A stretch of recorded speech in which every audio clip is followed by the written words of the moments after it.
anak putus sekolah itu pemerintah itu lebih aware ya, kayak gitu harus bagaimana caranya anak itu mendapatkan pendidikan dari manapun, bahkan kalau anak-anak yang mungkin tertinggal kurang ada dananya begitu, mungkin pemerintahnya itu yang harus lebih aware gitu.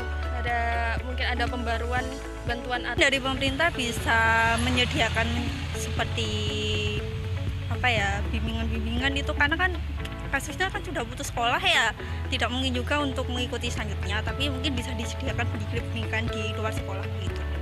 Ada faktornya sih, yang pertama ekonomi ada, yang kedua memang anaknya malas dan tidak mau melanjutkan pendidikan, ya maunya kerja aja.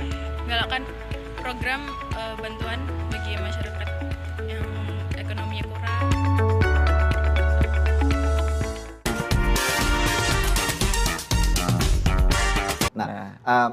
Apakah kemudian persoalan pendidikan hanya semata-mata tentang penganggaran dalam pandangan Sito? Ya, salah satunya penganggaran, terutama ya sistemnya. Yang mana kita ketahui Undang-Undang Nomor 20 tahun 2023 tentang sistem pendidikan nasional ini belum diperbarui sampai sekarang. Jadi kapan memperbaruinya, dalam artian kita ini sudah maju loh, dan teknologinya sudah maju, peradaban sudah maju, tapi undang-undangnya masih belum diperbarui. Malah diperbarui rancangan atau revisi undang-undang yang saya kira belum mengarah atau belum penting buat ke sana gitu kan, revisi dan lain-lain. Nah, pendidikan ini yang penting, kenapa kok nggak dibahas lagi? Nah, maka dari itu kami yang mendorong untuk DPR RI atau DPRD segera mewacanakan rancangan atau revisi Undang-Undang Sisdiknas yang mana kita ketahui udah 2003. Apa yang didorong untuk direvisi di situ? Mungkin sistemnya kita benahi lagi, yang mana sistem di Indonesia ini mengarah ke yang saya tulis di sana, komersialisasi pendidikan. Jadi menurut saya ini karena apa ya, bisnis yang paling enak itu bisnis pendidikan, dia nggak pernah akan mati. Karena kalau bisnis makanan, bisnis apa itu ketika anjlok konsepnya bisa mati, tutup, dan lain-lain, kayak unicorn, startup sekarang kan banyak yang tutup ya. Kalau pendidikan nggak bisa, karena kebutuhan. Ya. Mas An, bukankah ketika kita bicara pendidikan memang harus ada partisipasi masyarakat di sana? Jadi batasan komersialisasi itu di mana sebenarnya? Ketika masyarakat juga memang pendidikan kita mengamanatkan ada peran pemerintah dan juga masyarakat kan untuk ikut berkontribusi. Jadi begini loh. Batasnya di mana itu kita melihatnya dari moral dan etika. Itu batasnya ada di dalam nurani kita. Meskipun ini sulit, ini terus materialnya gimana? Tahu kok. Sebelum ngomong kita itu batasan komersialisasi dan tidak komersialisasi, tanyakan pada hati nurani kita ini. Apakah kita itu melakukan komersialisasi dalam pendidikan atau enggak? Pendidikan semestinya itu sebagai transmisi peradaban. Sebagai strategi untuk meningkatkan peradaban kita. Tapi kan kita tidak pernah berpikir bahwa pendidikan itu sebuah transmitter peradaban. Yang kita jadikan pendidikan itu sebagai sebuah komoditas baru dalam industri baru yang dinamakan industri pendidikan. Nah, ini akhirnya pendidikan ini bukan sebagai sebuah misi, tapi pendidikan sebagai sebuah alat untuk atau bagian dari komoditas industri. Nah, ini menjadi suatu hal yang sangat berbahaya. Saya sangat sepakat dengan rekan senior saya, tadi sudah saya kutip, Mas Darmaning Tias. Izin Mas Darmaning Tias, mungkin semoga beliau, pasti saya kirimkan ke beliau ini, untuk kredit ke Mas Darmaning Tias. Suatu saat saya melihat status beliau, pendidikan rusak-rusakan. Nah, saya tertarik, ini judulnya kok aneh nih, pendidikan rusak-rusakan. Seketika itu juga langsung saya balas dan Mas tolong dikirimkan buku ini.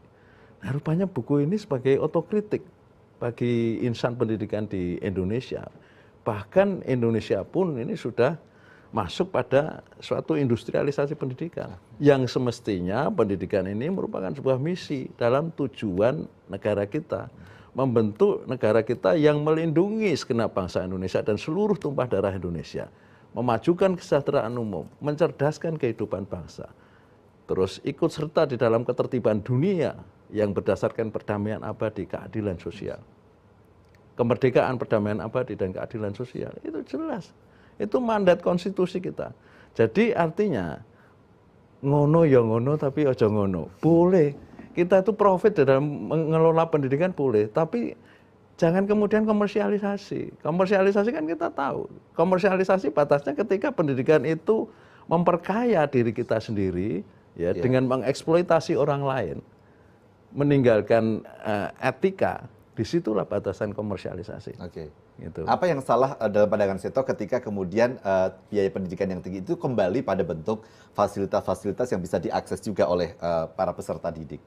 Oke. Kalau Baik. kembalinya ke sana kan memang ini mau tidak mau harus dilakukan.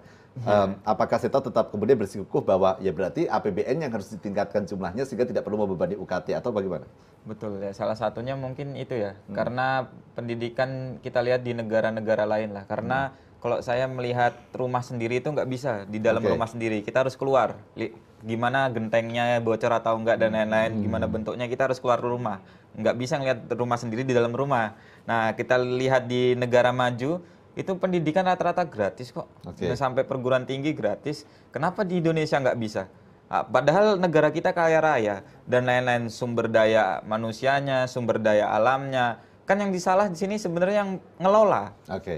Itu aja, Mas. Nah, Jadi tadi itu. ada kalimatnya Seto, ini banyak tentang pendidikan tinggi. Iya. Padahal sebenarnya ketika kita bicara pendidikan, Iya, ada juga sekolah. persoalan kompleksitas di pendidikan menengah. Iya. Bahkan ada juga yang putus Dasar sekolah di dan pendidikan menengah, menengah. ya. Apa yang terjadi di pendidikan menengah, itu bukan jawabannya sesaat lagi, tetapi kita bicara data, bicara fakta. Du-du-du-du-du, bicara data, bicara fakta, hanya di kita bicara, kita bicara.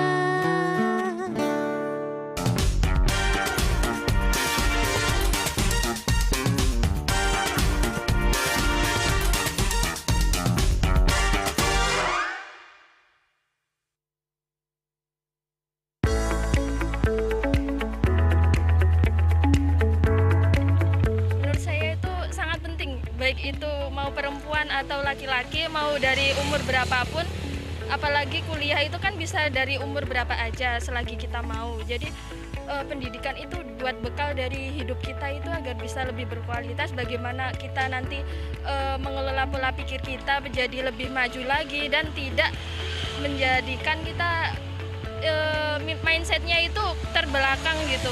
Jadi udah ada kemajuan lagi daripada kemarin-kemarin mungkin di periode-periode orang tua kita yang dulu itu. Pendidikan menurut saya tuh sangat penting karena sebagai dasar untuk anak muda dan generasi masa depan. Selain itu pendidikan juga salah satu sarana untuk menuntaskan kemiskinan dan kebodohan di masa depan. Pendidikan itu sangat penting karena itu merupakan investasi jangka panjang. Buat kalau mereka sudah jadi orang tua itu kalau berpendidikan kan punya wawasan yang lebih. Gitu.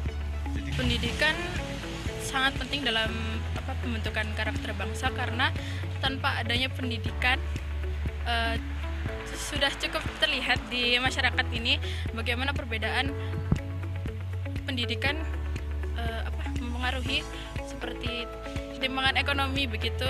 Jadi cukup penting.